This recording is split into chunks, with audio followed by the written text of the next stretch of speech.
The divorce papers were placed in front of Lila Monroe at a church basement community meeting, while her husband's mother smiled like she had already won. Lila was 7 months pregnant. Her wedding ring still fit, but barely. Her hands were swollen. Her heart was worse. Everyone watched as Aaron accused her of being unstable, ungrateful, and too poor to raise their child alone. Then the back door opened. A man in a dark coat stepped inside, holding an old red ribbon in his hand. Lila did not recognize him at first, but he had spent 20 years remembering the girl who once gave a starving boy her sandwich. Welcome to today's story. If you enjoy emotional drama and shocking twists, don't forget to like this video and subscribe for more unforgettable stories. And before we begin, let me know where you're watching from in the comments. Long before that night, Lila had been just a little girl with half a lunch and too much heart. She grew up in Mobile, Alabama, in a narrow rental house with a porch that sagged on one side and windows that rattled whenever trucks passed on the road. Her grandmother, Ruth, raised her after Lila's mother disappeared into a life nobody liked to talk about. Ruth worked nights at a nursing home, came home with swollen feet, and still made sure Lila had clean clothes for school. They were poor, but Ruth never let the word become an excuse for cruelty. Baby, she used to say, packing Lila's lunch in an old plastic bag. Having little doesn't mean you give little. Lila did not understand that at first, not fully. She understood it the summer she met the boy. He was sitting behind the bus stop near Lincoln Avenue, tucked between a chain-link fence and a cracked brick wall. He looked about her age, maybe a little older, but hunger had made him look smaller. His white t-shirt was gray with dirt. His shoes had no laces. His knees were scraped. His eyes followed every child walking past with food in their hands. Most people pretended not to see him. Some adults stepped around him like he was trash. One woman pulled her son closer and whispered, "Don't look." She had a peanut butter sandwich that day, cut in half because Ruth said it lasted longer that way. She also had a small carton of milk from school. It was supposed to be her lunch, the only real meal she would have until Ruth came home after dark. Still, she stopped. The boy looked away first, ashamed, like being hungry was something he had done wrong. Lila stood there for a moment, gripping the paper bag in both hands. She was scared, not of him, of what would happen if she gave away what she needed. Then she remembered Ruth's voice. Having little doesn't mean you give little. So she walked over and placed half the sandwich on the bench beside him. Not too close, not like she was trying to embarrass him. He stared at it, then at her, then back at the sandwich. "It's okay," Lila said softly. "I already ate." That was a lie. The boy knew it was a lie. Hungry children knew when other children were hungry. But he picked up the sandwich anyway. He ate fast, almost too fast to breathe, and when he finished, he held the empty wrapper like it meant something. "What's your name?" Lila asked. He swallowed hard. "Noah," he said. His voice was rough, like he had not used it much. From that day on, Lila looked for him. Not every day was easy. Sometimes Ruth packed only crackers and an apple. Sometimes Lila's stomach growled so loudly in afternoon class that the girl beside her laughed. Sometimes she told herself she would keep the whole lunch. Then she would see Noah sitting near that fence. And she would remember his face the first time someone treated him like he was still a person. For several weeks, she shared what she could. Half a sandwich, a milk carton, a bruised banana, leftover biscuits wrapped in foil. Small things, ordinary things, but to Noah, they were not small. They were proof. Proof that he had not disappeared completely. One Friday, Noah was not at the fence. Lila waited until the bus came and went. She checked the alley behind the corner store. She checked the church steps, nothing. The next Monday, a woman from Child Services came to the school office. Lila saw Noah through the glass window. His hair had been washed. His hands were folded in his lap. He looked terrified.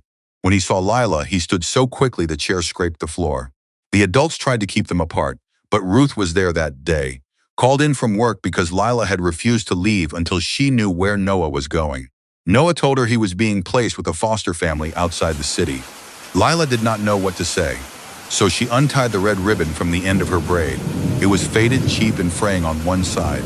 Ruth had bought it from a dollar bin. Lila tied it around Noah's wrist. "Don't forget," she whispered. Noah looked down at the ribbon, then back at her. "I won't," he said. "I'll come back. If you ever need help, I'll come back."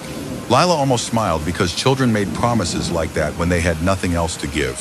But Noah did not smile. He looked at her like he was trying to carve her face into his memory. Then the woman led him away, and the door closed behind him. For years, Lila told herself he had forgotten, but Noah Bell never did.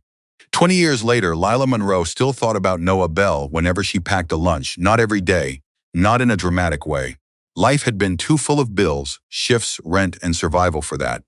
But sometimes when she cut a sandwich in half, her mind would go back to the boy behind the bus stop. The dirty shirt, the empty eyes. The way he had held that wrapper like it was proof that the world had not fully thrown him away.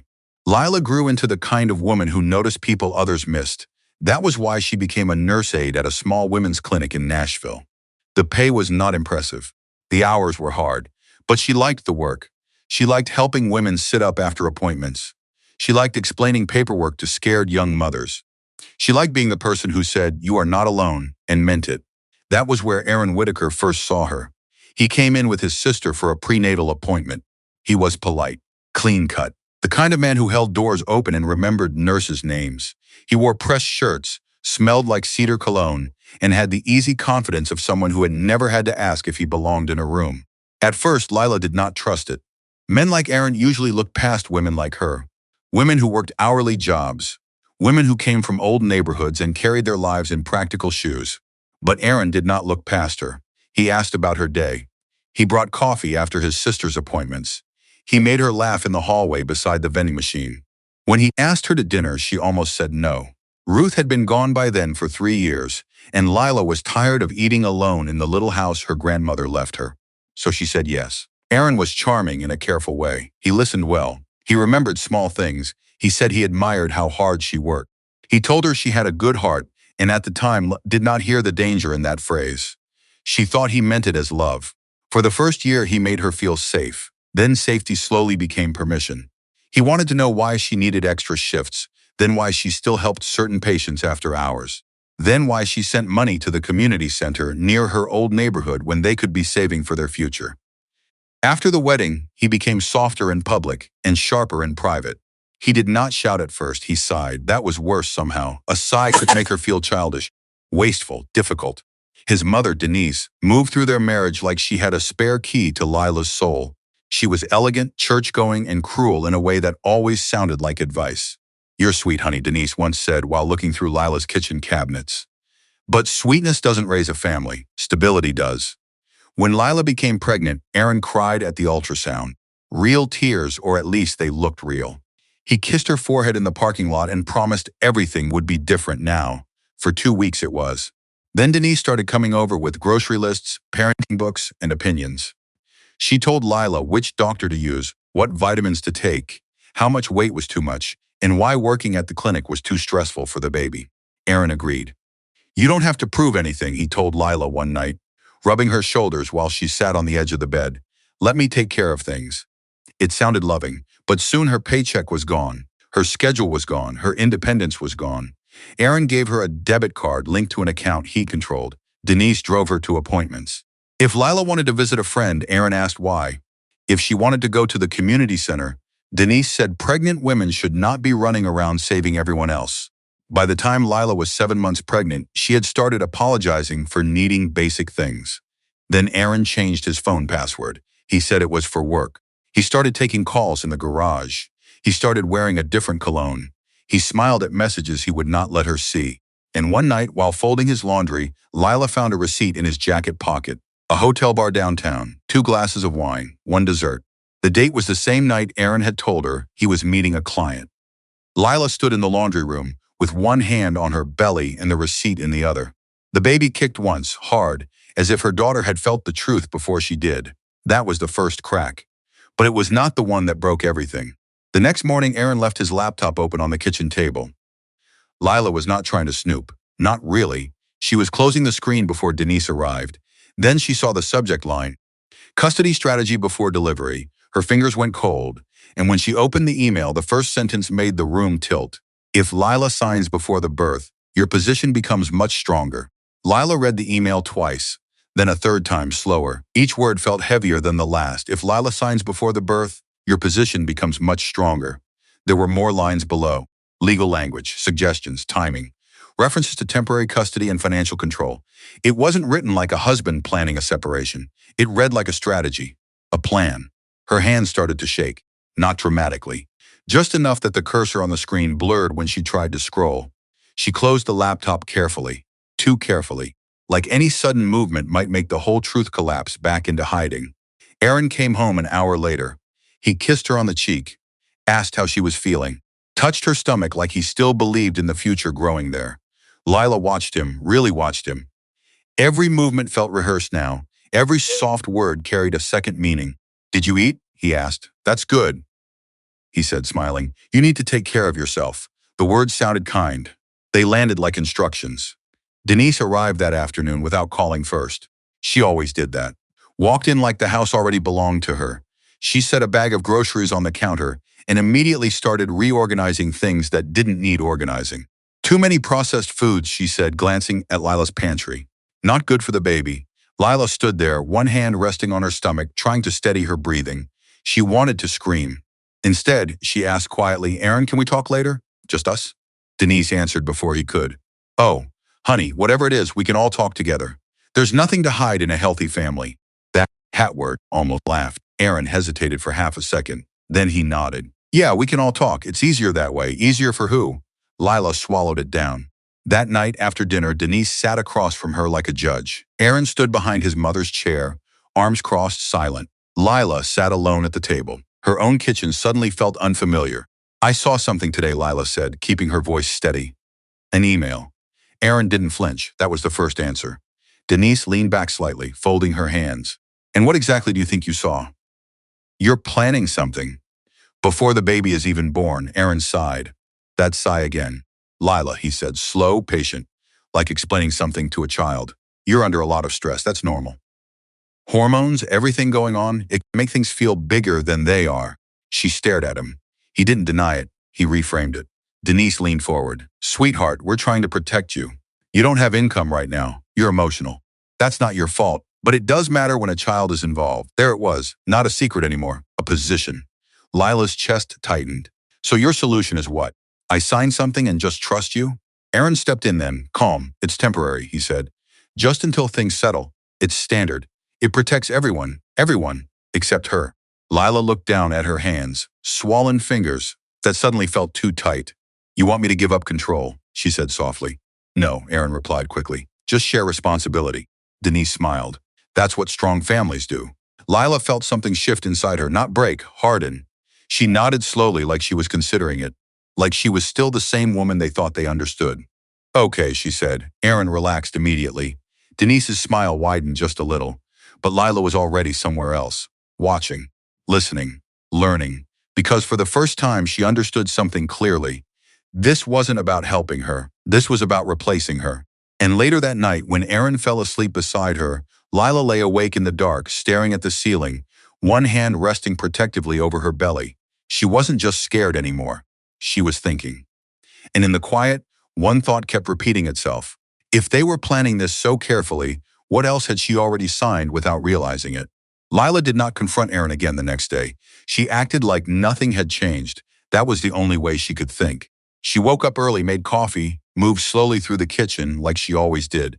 When Denise came in, Lila smiled. When Aaron asked how she slept, she said fine. She kept her voice even, soft, familiar. Inside, everything was different. That afternoon, when Aaron left for work, Lila opened the drawer where they kept documents. Not the obvious ones, the older ones. The ones Aaron had handled for her. Mortgage papers, refinance forms, insurance documents. She sat at the kitchen table and went through them one by one, her breath shallow, her hands careful not to leave marks or bend pages. She didn't fully understand the legal language, but she recognized her signature too many times. On too many things she barely remembered discussing. One document made her stop. It was labeled as a refinance agreement tied to the small house her grandmother left her. The one thing that had always been hers. The one place she thought she could always return to if life fell apart. Lila scanned the page again. The terms were different than what Aaron had told her months ago. There was a clause about restructuring ownership, another about temporary transfer of financial authority. Her name was still there, but not the way it should have been.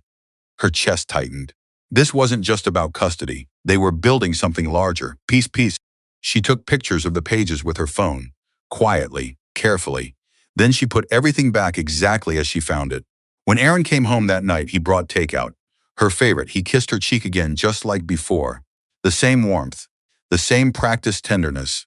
"You've seemed better today," he said, watching her as she sat down. Lila forced a small smile. "I've been thinking." "About what?" "About what you said. About sharing responsibility." Aaron nodded slowly, satisfied. Denise, who had just walked in behind him, gave a small approving glance. Lila kept her eyes down.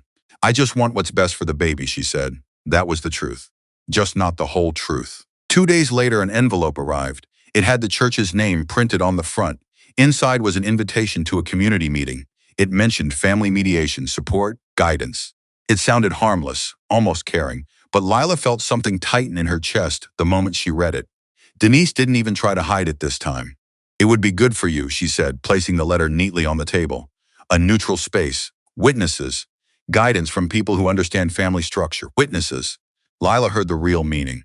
Pressure. Aaron leaned against the counter, arms crossed. It's just a conversation, he said. We don't have to decide anything right away. Lila looked at him. You already decided, she said quietly. Aaron's jaw shifted just slightly. Denise stepped in again, voice smooth, controlled. No one is forcing you, sweetheart, but avoiding help doesn't look good, especially not when there's a child involved. There it was again. Not a threat, a warning. Lila folded the letter slowly. I'll go, she said. Denise smiled again. They thought they were close, that she was finally cooperating, that she was bending. But later that night, when the house went quiet, Lila sat alone in the living room with her phone in her hand, staring at the photos she had taken of the documents. She zoomed in, read every line again. Something was wrong with the signatures, not obviously wrong. But enough. Enough to make her wonder if she had ever really agreed to any of it. Her baby shifted inside her. Lila placed her hand over her stomach and closed her eyes. For the first time, fear wasn't the strongest feeling anymore. It was clarity. And as she opened her eyes again, one thought came through, sharp and undeniable. If they were willing to do this to her quietly, what would they do to her in front of everyone? The night of the meeting came faster than Lila expected. Denise insisted on driving. It looks better, she said, adjusting her coat in the mirror before they left. A united family. People noticed the passenger seat, her hands resting on her belly, watching the streetlights blur past. Aaron drove in silence, no music, no conversation, just a quiet hum. The church basement looked exactly like it always had. Folding chairs, coffee paper cups, a long table at the front. But tonight, something felt staged. Too organized, too intentional. People were already seated when they arrived. Faces Lila recognized, church members, older couples. A few women who had once hugged her after Sunday service. Now they watched her differently. Judging, Denise greeted them like a hostess. Aaron shook hands like a man closing a deal. Lila walked behind them, alone. At the front table sat a man with a folder. Not a pastor, not a counselor, someone else. Someone neutral on paper. Thank you all for coming, he began. We're here to support a family in transition. Transition, Lila almost laughed. She sat down when Denise gestured sharply to the chair beside her. Aaron remained standing for a moment, then moved to the front, closer to the man with the folder. That was when Lila understood. This wasn't a conversation. Aaron spoke calmly, measured, like he had practiced. Lila has been under a lot of stress, he said. Pregnancy has been difficult. She left her job. She's isolated. I'm worried about her ability to handle everything on her own. Lila felt the room shift, not violently, subtly, heads tilted, eyes softened, but not toward her, toward him. Denise nodded slowly, adding just enough concern to look believable. We only want what's best for the baby. The man with the folder opened it. There are some documents here, he said, sliding them across the table toward Lila. Temporary agreements, financial structure, custody considerations, nothing final. Nothing final. Lila stared at the papers. Her name was already typed at the bottom. They had filled everything out.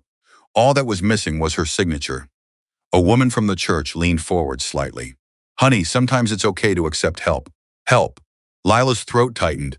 Aaron looked at her, softer now, almost gentle. You don't have to fight everything, he said quietly. Let us carry this for a while. For a moment, Lila felt it, the weight, the exhaustion, the temptation to just sign and make the pressure stop. Her hand moved slightly toward the pen, and then the back door opened. The sound cut through the room. Cold air slipped in first. Then a man stepped inside, closing the door behind him with a quiet click. He didn't rush, didn't look around nervously. He walked in like he knew exactly why he was there. Dark coat, simple clothes, no performance. In his hand, something small, red. Lila frowned slightly, her eyes adjusting. The man stopped near the back row, for then he stepped forward. One moment he said, his voice calm but firm, not loud, but it carried. Aaron turned, irritated. This is a private meeting. The man didn't look at him. He looked at Lila, really looked at her. And in that moment, something shifted in his face. Recognition. He lifted his hand slightly, A worn red ribbon wrapped loosely around his fingers. Lila's breath caught. The room faded. Time folded. The boy at the bus stop, the bench, the half sandwich. Her hand slowly dropped away from the pen. The man took another step forward. "You shouldn't sign anything tonight," he said. And this time, his eyes didn't leave hers. "Not until you know what they've already taken from you." The room went still, not silent. People shifted, chairs creaked, someone coughed. But the energy changed, the kind of change you feel before something breaks. Aaron stepped forward, jaw tight. "I'm sorry, who are you?" The man didn't answer right away. His eyes stayed on Lila, steady, searching, like he was confirming something he had already known for years. Lila felt her chest rise and fall too fast. The ribbon, that red ribbon, faded, worn, but real. Her fingers moved instinctively to her bag where a small keychain hung. She didn't even realize she had brought it tonight, her half. She hadn't touched it in years, until now. "I said, who are you?" Aaron repeated, louder this time. The man finally looked at him. "My name is Noah Bell," he said calmly. "I'm an attorney. I work in tenant rights and nonprofit housing law." That word landed, attorney. Denise's posture changed immediately, not fear, but not yet. "This is a private family matter," she said, voice smooth again. "You have no right to interrupt." Noah nodded once. "You're right. I don't have a right to be here for family reasons." He paused. "But I do have a right to be here because of that." He stepped forward and placed a copy of a document on the table. Lila recognized it instantly, the refinance agreement. But this version had marks, notes, highlights. Aaron's expression flickered. "Just for a second, this property," Noah continued, "was transferred under terms that raise serious legal questions. There are inconsistencies in the signature timeline. There are discrepancies in disclosure. And based on what I've seen so far, there may be grounds to argue coercion." The room shifted again. Now people weren't looking at Lila with concern. They were looking at Aaron. "What is he talking about?" someone whispered. It sounded wrong. "This is ridiculous. He's twisting things." "Lila, you know what you signed." Lila didn't answer. She was staring at the document, at her name, at the parts she didn't remember agreeing to. Noah's voice softened slightly, but it didn't lose strength. "I'm not here to fight anyone in public, but I am here to make sure she understands what's being put in front of her tonight." He looked at Lila again. "Those papers," he said, nodding toward the folder in front of her, "are structured in a way that could limit your financial access and influence future custody decisions. Not immediately, but enough to shift control." Control, there it was, out loud. "This is inappropriate. You're scaring her with legal jargon." Noah shook his head. "No. I'm giving her the information she wasn't given before." The man at the table cleared his throat, visibly uncomfortable. "Maybe we should pause." "No," Aaron snapped, stepping closer. "We're not pausing anything." His voice cracked at the answer. Lila looked up slowly. For the first time, she saw it clearly. Not just the plan, the fear behind it. They weren't calm anymore. They were reacting. That meant something was slipping. Her hand moved away from the pen completely. Noah didn't step closer, didn't touch her, didn't take over. He just stood there, waiting, giving her space. Lila took a slow breath, then another. Her voice, when it came out, was quiet. "I'm not signing anything tonight." The room erupted. Voices overlapping, questions, confusion. Denise's smile disappeared completely. Aaron stepped forward, anger breaking through the surface. "You don't understand what you're doing." "No," Lila said louder now. "I understand exactly what I'm doing." That was new, even to her. Silence cut through the noise again. Noah didn't smile. He didn't celebrate. He just watched her, like he always had, like she had always deserved. But as the tension settled, as people started whispering again, as Denise leaned in to speak low and sharp into Aaron's ear, Noah's eyes shifted slightly. Towards something else on the table, a second set of documents, different from the ones Lila had seen before. His expression changed, subtle, but serious. And when he looked back at Lila, his voice dropped just enough for only her to hear. "This isn't the only thing they've been working on." Lila didn't respond right away. Her eyes moved to the second set of documents Noah had glanced at, thicker, stapled differently, placed just slightly apart from the others, like they mattered more. Aaron noticed. He stepped forward quickly and placed his hand over them. Too protective. "Those aren't relevant," he said, his voice tight. That was all Lila needed. "They are now," she replied. The room quieted again. Denise's composure cracked just a little. "Lila, don't let him confuse you. This is exactly what we were trying to avoid. Outsiders turning something simple into a mess." "Simple?" Lila almost smiled. "No," she said softly. She reached forward. Aaron's hand didn't move. For a second they stared at each other, not husband and wife anymore. "Move," Lila said. Aaron hesitated, then slowly, reluctantly, he pulled his hand back. Lila opened the packet. The first page hit her like cold water. Temporary guardianship request. Her name. Aaron's name. Language about mental instability concerns and protective oversight. Her chest tightened. "You were going to file this?" she asked, her voice barely above a whisper. Aaron didn't answer. Denise did. "It's a precaution. Just in case things escalate, we have to think about the baby. The baby, always the baby, never her." Lila flipped the page. There were notes in the margins. Type professional. Recommendations. Suggested evaluation. A line that mentioned documented emotional distress. Her stomach turned. "You've been building a case," she said. It wasn't a question. Aaron stepped forward again, this time more forceful. "You've been unstable, Lila. You quit your job. You isolate. You react emotionally. I'm pregnant," she cut in. Her voice rose for the first time. "I'm pregnant, and you took everything from me that made me stable." Silence, real silence. Even Denise didn't speak. Lila's breathing was uneven now, but her eyes were clear. She looked around the room. At the people who had watched. At the people who had believed. "I didn't leave my job because I couldn't handle it," she said. "I left because you told me it was better for the baby. Because you said you'd take care of things." She looked back at Aaron. "You didn't take care of anything. You took control." That word landed harder this time. Noah stayed quiet. He didn't step in. He didn't rescue her. He let her speak. "Because this part had to come from her." Denise tried again, softer now. "Lila, sweetheart, you're overwhelmed. That's all this is. Let's not make decisions in this state." "I'm not overwhelmed," Lila said. That changed everything. Aaron's face shifted. The calm was gone now. The control was slipping. "You think this guy is helping you," he snapped, pointing at Noah. "You don't even know him." Lila didn't look at Noah. "Not yet." "I know enough," she said. Then, slowly, she reached into her bag. Her fingers found the small keychain. She pulled it out, the other half of the red ribbon. The room didn't understand, but Noah did. His expression didn't change dramatically. Just a quiet recognition, a confirmation of something that had never left him. Lila looked at it for a second, then closed her hand around it. "This isn't about him," she said. "It's about me not letting you decide who I am." Her voice steadied, stronger now. "I'm not signing anything. Not tonight. Not tomorrow. Not without a lawyer I choose and documents I understand." The man at the table finally spoke up, clearly shaken. "I think this meeting should end here." Denise opened her mouth to protest, but it was too late. People were already standing, whispering, looking at Aaron differently now. Lila stayed seated for a moment longer, breathing, holding her ground. Then she stood, slowly, carefully. And when she turned toward the door, Noah stepped aside, not in front of her, not behind her, just beside her, close enough to support, far enough to respect.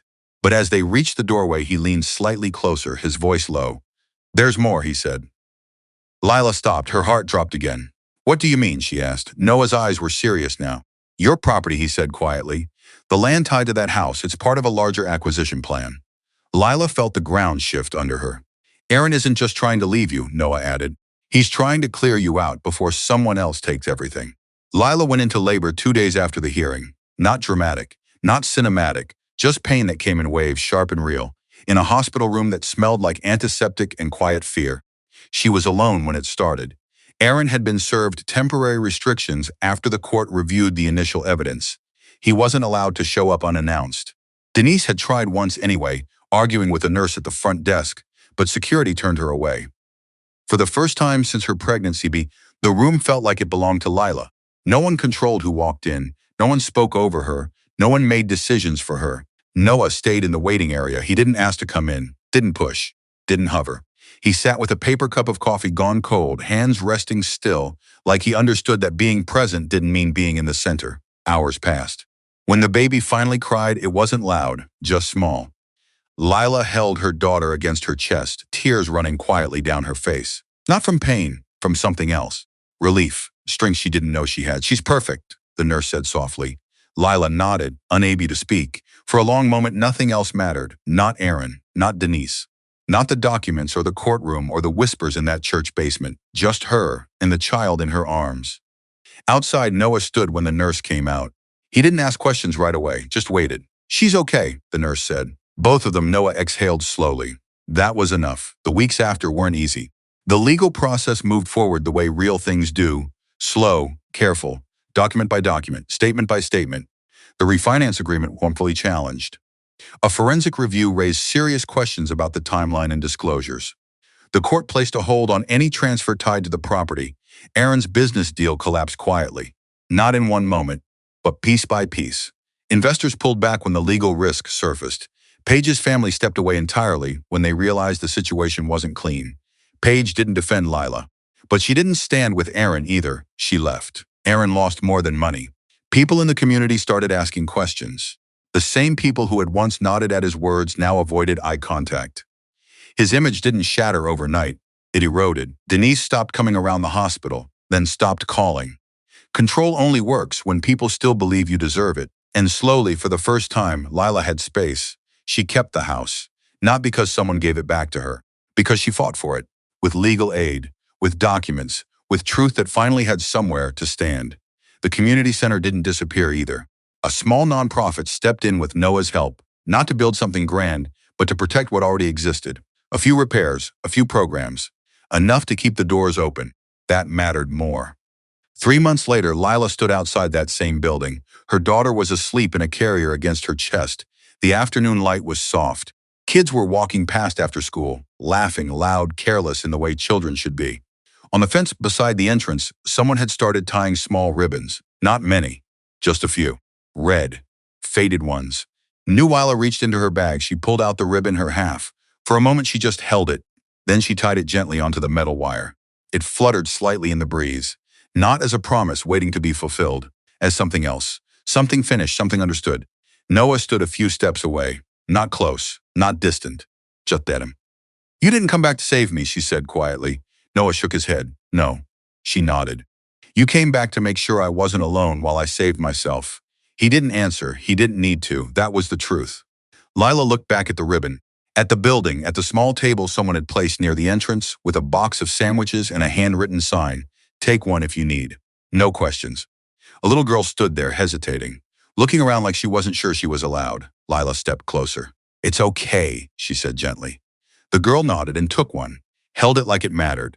Lila felt something settle inside her. Not anger, not fear, something quieter, stronger. She turned back to Noah. "I'm not ready for anything more," she said. "I know," he replied. "And I need time, I know." That was new. Noah smiled, just a little. Not because she said it, because she meant it. They stood there for a moment longer, side by side, watching the fence move slightly in the wind, watching something continue without needing them to control it. And as Lila adjusted the carrier against her chest, she glanced once more at the ribbons. Then she walked forward. Not back, not away, just forward. If this story stayed with you, hold on to it. And if someone once showed you kindness when you needed it most, don't let it end with you.